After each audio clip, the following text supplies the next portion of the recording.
the latest events, only what's important. Messages in the Freedom News Review. This is our time in the studio. Mikhail Baranov. Hello?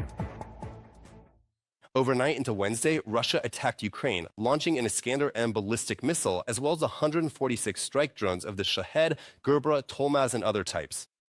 The defense forces neutralized 103 enemy drones. Hits from the ballistic missile and UAVs were recorded at 22 locations. 2 people were killed and 4 injured as a result of the Russian occupiers' attack on Kyiv and the region. According to the head of the Regional Military Administration, Mykola Kalashnik, 2 of the injured are children. Local residents shared details about the drone attack by Russian occupiers in the Kyiv region, as a result of which a little girl was left orphaned. As far as I understood, someone broke down the door, and right away, those who were there, who happened to be nearby, they were the ones who took the child. Very sadly, the girl lost both of her parents. The parents were in the room upstairs, and that's exactly where the drone hit. Russian occupiers attacked the Dnipro region with drones. 1 person was killed and 7 more were injured. According to the local military administration, 7 private homes, a greenhouse, about 20 solar panels were hit, and power lines were also damaged.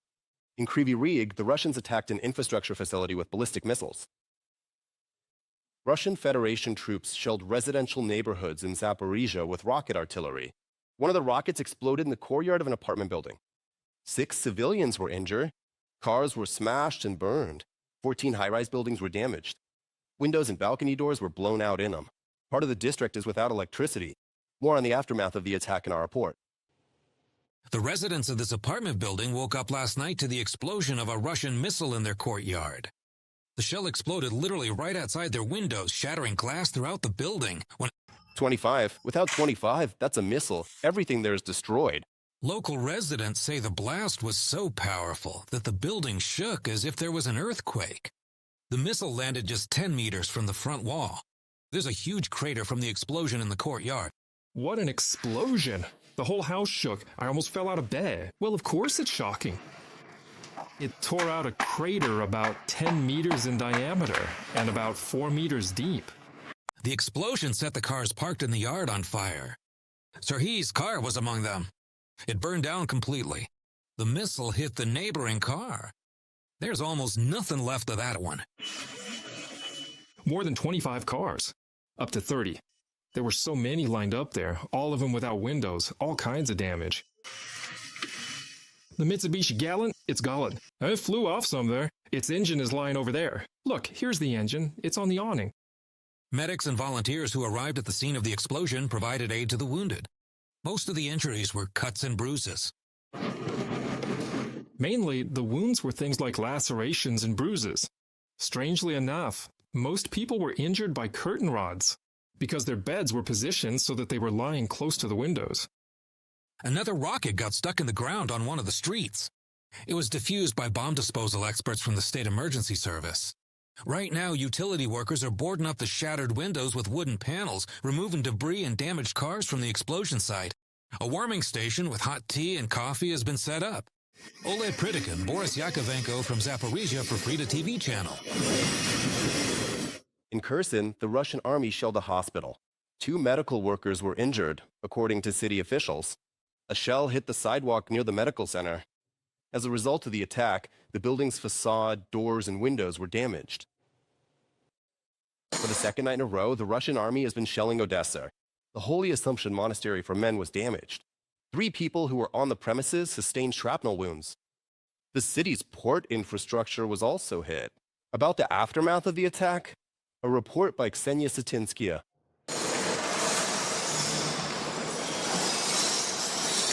Usually quiet monastery building, it was noisy this morning. Residents of Odesa came to help deal with the aftermath of the overnight Russian shelling. Shards from shattered windows are scattered throughout the church and icons have been damaged.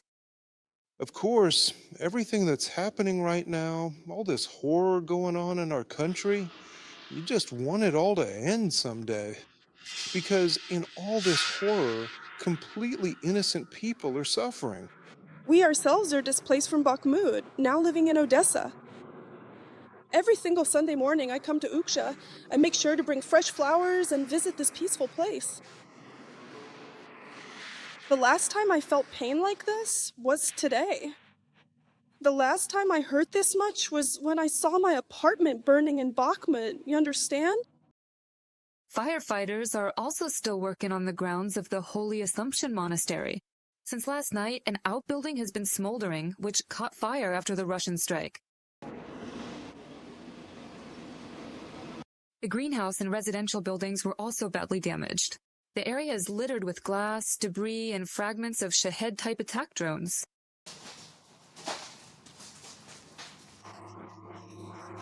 It was a very terrifying night. On the night of January 28th, the Russian Federation once again committed this shameful act of aggression. Unfortunately, there are people who were injured. Everyone has received medical assistance. At this point, this is already the third attempt to, as they say, intimidate our monastery. In 2 years, this is already the third shelling. But what happened last night was the largest, the most horrific.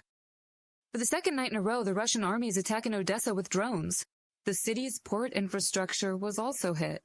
Today, the army of occupiers attacked Odessa on the day of mourning for those killed during the shelling, January 27th. At that time, a Russian drone almost completely destroyed the entrance of a residential high-rise building. 3 people died under the rubble, and 35 were injured. Among them were 2 children and a pregnant woman. Ksenia Sitchinskaya, Zarab Tedaluri from Odessa for Freedom TV channel. Ukraine and the United States are clarifying the details of the post-war recovery agreement. President Volodymyr Zelensky announced this on Telegram. He emphasized that the negotiating team and Ukrainian officials have identified areas that need to be worked out in more detail in the agreement with the United States. Ukraine is expecting additional Mirage aircraft and various types of missiles from France. This was reported by Defense Minister Mikhailo Fedorov after a conversation with his French counterpart, Catherine Vautrin. He emphasized that Kiev is counting on the delivery of interceptor missiles for the SAMP-T air defense systems and Krotal surface-to-air missile systems. Let me remind you, Ukraine received its first Mirage aircraft almost a year ago, in February 2025. And in October, French President Emmanuel Macron promised to provide the Ukrainian armed forces with more fighter jets. At that time, the Ukrainian army had only 3 aircraft of this model at its disposal. The Russian army continues its unsuccessful attempts to amass resources in the Serebryansky Forest and in the area around Siversk. This was reported by the Ukrainian air assault forces. They noted a slight worsening of the situation around the village of Dronovka, which is in Donetsk region. And they emphasized that Ukrainian soldiers are engaged in positional fighting around the clock, inflicting losses on the enemy in both manpower and equipment.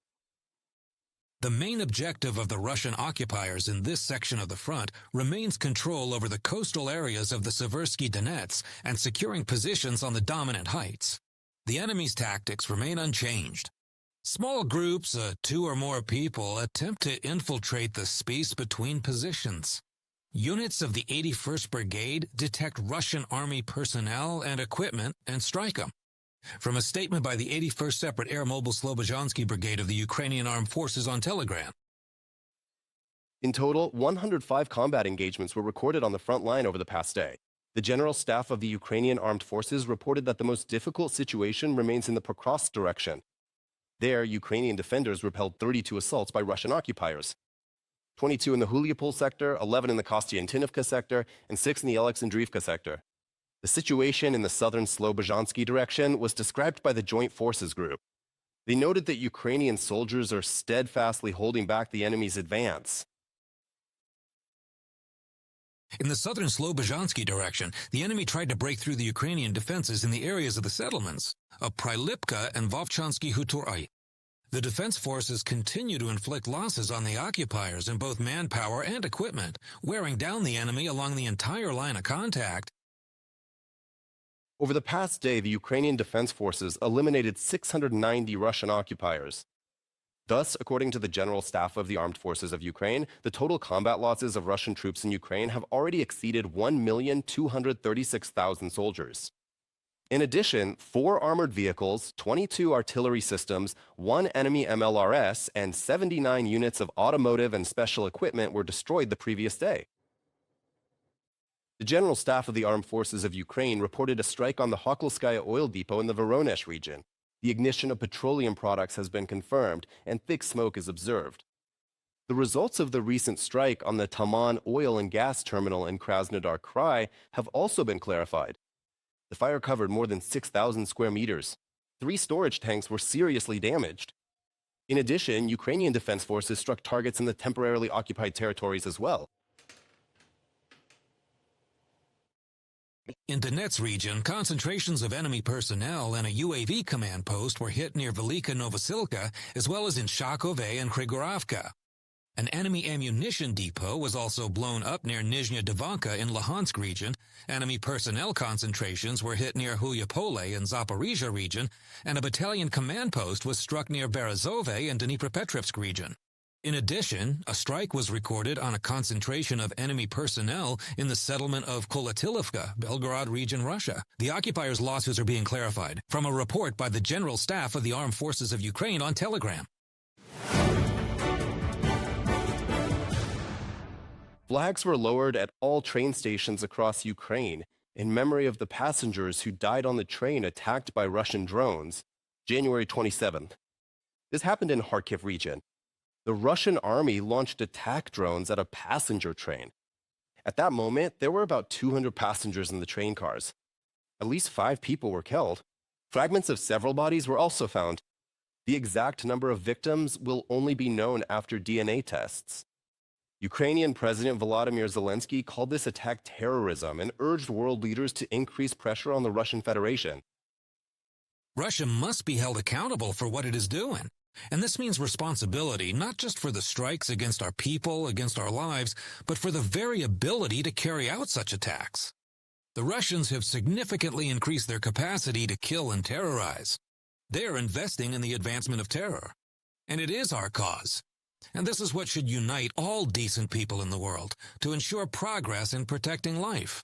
This is possible thanks to pressure on Russia. This is possible thanks to punishing Russia for what it is doing. This is possible thanks to supporting Ukraine. I thank everyone who does not stay silent when they see what the Russian terrorists are doing. Volodymyr Zelensky, President of Ukraine, on Telegram. Moldovan President Maya Sandu responded to Russia's strikes on the passenger train. She emphasized that attacks on civilians are a violation of international law, for which the Russian authorities must be held accountable. Those responsible must be brought to justice. Russia must face constant pressure, and Ukraine must receive ongoing support to protect its people and peace in Europe.